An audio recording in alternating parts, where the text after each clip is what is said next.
Vous êtes le député de la circonscription où se tient le 13e salon des manches graphiques à Condrieu.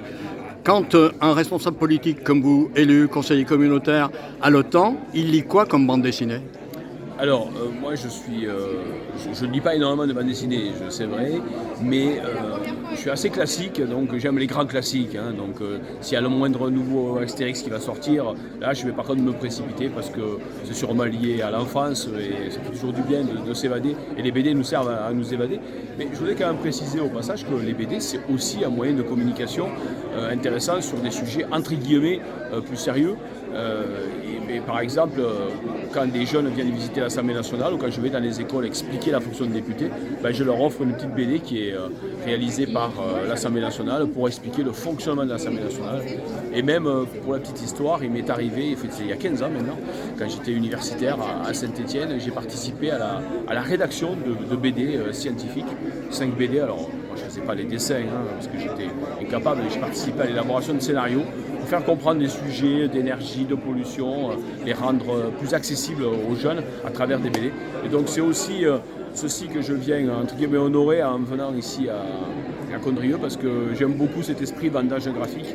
En plus c'est beau, c'est des artistes et je suis assez admiratif des gens qui font des choses que je suis incapable de faire.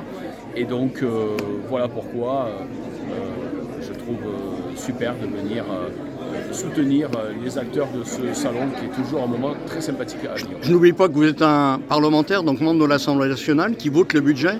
Aujourd'hui, on sait que les budgets sont un petit peu contraints, que la culture, des fois, n'est pas toujours au premier plan. Est-ce qu'on peut penser que ça participe de vos préoccupations, la culture, oui, à côté des sciences, qui sont le cœur de votre préoccupation ? Oui, mais la science fait partie de la culture, bien sûr.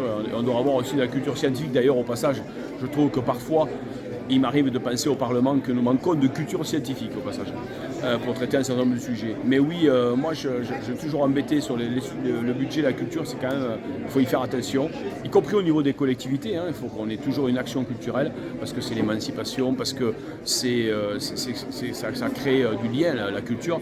Et quand on hésite sur les budgets de la culture, on peut peut-être penser à ce que disait Winston Churchill, à qui on l'avait, certains de ses conseillers avaient dit pendant la guerre de 40, vous devriez pouvoir renforcer l'effort de guerre, baisser le budget de la culture. Et il avait refusé à travers une célèbre phrase en disant mais si on fait ça, pourquoi se bat-on ?